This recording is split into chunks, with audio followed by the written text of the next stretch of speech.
یو ورځ د مدینه په شهر کې یو کس د حضرت عمر رضی الله تعالی عنه سره ملاو شو. حضرت عمر رضی الله تعالی عنه ته ویل چې زه د حضرت مغیره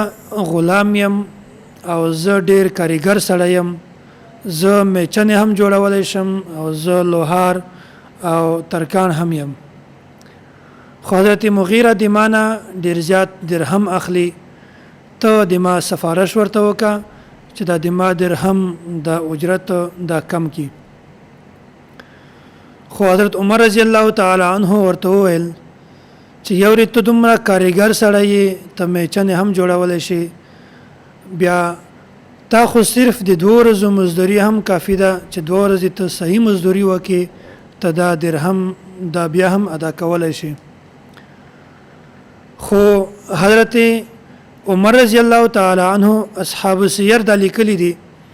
چې حضرت عمر رضی الله تعالی عنه په زړه کې دا خبره وه چې زه به د دغه سړي سفارش حضرت مغیره رضی الله تعالی عنه ته کوم. خو حضرت عمر رضی الله تعالی عنه دغه سړي ته وویل، د غلام ته، چې ته د 2 ورځو مزدوري هم د تا د دغه د درهمو د ادا کولو لپاره کافي دي. دا خبره د غلام ته ډیره بده ولګېده. دا کس مجوسی و او کافر هم و، د ده نوم فیروز او کنیت د ابو لؤلؤ. دا لؤلؤ دا د ده یوه وړه بچی وه، د هغه طرف ته د ده نسبت شوی ده. نو حضرت عمر رضی الله تعالی عنه یو ورځ راوغوښته او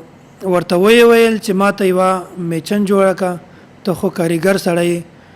نو ده ورته وویل چې زه به تا ته داسې میچن جوړه کړم چې د قیامت د ورځې پورې هغه میچن چالو وي. کله چې دی ولاړو نو د صحابه کرام ته حضرت عمر رضی الله تعالی عنه صحابه کرام ته وویل چې دغه سړي ما ته د قتل دمکی راکړله چې د ده د منافقت میچن دا به د قیامت د ورځې پورې جاری وي. ځکه چې صحابه کرامو دا سوچ هم نه و چې په 22 لاک مربع میل په دې ایریا کې به یو مجوسی یو کافر په حضرت عمر رضی الله تعالی عنه باندې حمله کوي. ځکه چې دومره زیاته ایریا کې اسلام پیلاو شوی و او د اسلام او د امن جنډې لګې شوی وي، ټول خلکو ته اسلام ورسېدلی و. خو په دې وخت کې صحابه کرامو دا سوچ هم نه وکړو چې مطلب د یوه کافر د لاسه به یو مسلمان حضرت عمر رضی الله تعالی عنه ته تکلیف ورسیږي. خو کله چې حضرت عمر رضی الله تعالی عنه منځ شروع کو، په دې وخت کې یو مجوسی یو کافر دا د مقتدیانو سره په صف کې غلی و او د مانځه په وخت کې دی راغی، په حضرت عمر رضی الله تعالی عنه باندې د قتل حمله وکړله. نو حضرت عمر رضی الله تعالی عنه په نامه باندې لاس ونیول او خپل زوی عبدالرحمن ته اشاره وکړه چې هغه صحابه کرامو ته منځ ورکړي، ځکه چې د دوی منځ خراب نشي. نو کله چې عبدالرحمن مخ ته شمانځه ته، نو شاته مقتدیانو دا سوچ وکړو چې اول منځ خو حضرت عمر رضی الله تعالی عنه راکاو او وس هغه आवाज کیفیت بدل شو، دا څه وجه ده. نو کله چې منځ مکمل شو او صحابه کرامو وخت چې د حضرت عمر رضی الله تعالی عنه سره ډیره غټه او لویه حادثه شوې ده، نو په دې وخت کې حضرت عمر رضی الله تعالی عنه وفرمایل چې کوم کس په ما باندې حمله کړې ده، دا کس مسلمان ده که کافر ده؟ نو صحابه کرام ورته وویل چې کس کافر ده. حضرت عمر رضی الله تعالی عنه وفرمایل چې فزت ورب الکعبه، الله زه کامیاب شم، ځکه چې یو د کافر د لاسه یو مسلمان قتل شي دا شهید وي، او که چېرته د یو مسلمان د لاسه بل مسلمان قتل شي دا ته شهید نشي ویل کېدلی. نو په دې وخت کې حضرت عمر رضی الله تعالی عنه خپل زوی عبدالله دا ام المؤمنین ام عائشه رضی الله تعالی عنه خواته ورولېږو او ورته وی فرمایل چې هغې ته ووایه چې حضرت عمر دا خواهش ته چې زه د حضور پاک صلی الله علیه وسلم سره په حجره مبارکه کې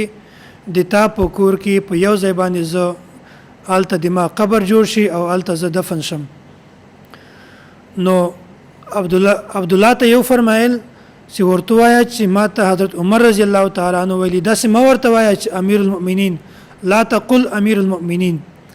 نو کله چې عبد الله ام عائشه رضی الله تعالی عنہ خواته ورغی نو ورته فرمایل چې حضرت عمر رضی الله تعالی عنہ دا خواهش ته چې زه د تا په حجره کې د حضور پاک صلی الله علیه وسلم سره مدفون شم د تا اجازه سته کنه. ام عائشه رضی الله تعالی عنها وجړل او ویل چې دا ځای ما د خپل ځان لپاره پرې شو خو چې کله حضرت عمر رضی الله تعالی عنہ خواهش اظهار وکړو نو دا ځای د دته هدیه کوم د دلته پکې دفن شي. حضرت عبد الله رضی الله تعالی عنہ واپس حضرت عمر رضی الله تعالی عنہ تراغی او دا خبره ورته سناو کو. بیا حضرت عمر رضی الله تعالی عنہ فرمایل چې په دې خبره باندې صرف اکتفا مکوئ بلکې ماته چې کله غسل راکې او ماته کفن راکې ماته جنازه راکې نو ما د ام عائشه رضی الله تعالی عنها د حجرې مخته د ما جسم کې دی او بیا د حضرت عائشه رضی الله تعالی عنها نه اجازه وغواړي چې موږ دلته حضرت عمر رضی الله تعالی عنہ خخ کو کنه کو خخ. کله چې صحابه کرام رضوان الله تعالی علیهم اجمعین د حضرت عمر رضی الله تعالی عنہ جسم مبارک د حجرې مخ ته کې خود او ام عائشه رضی الله تعالی عنها په پرده کې ولاړه او بیا ورته ویل چې حضرت عمر رضی الله تعالی عنہ دلته دا خواهش ته چې دلته د مدفون شي د تا اجازه شته کنه دی ورته چې ما اجازه ورته کړی ده. نو حضرت عمر رضی الله تعالی عنہ په دې حجره کې دفن کو. داسې د حضرت عمر رضی الله تعالی عنہ هغه دعا قبول شو چې د ویلو چې ماته په مدینه کې شهادت راکې حالانکه الله جل جلاله دته د مدینه منورې په شهر کې او مسجد رسول کې او محراب نبوي کې الله جل جلاله حضرت عمر رضی الله تعالی عنہ ته شهادت ورنصیب کو رضی الله تعالی عنہ وعنهم. الله پاک دی د صحابه کرامو محبت مقام او مرتبه مونږ تاسو ته راو پیژني. واخر دعوانا ان الحمد لله رب العالمين.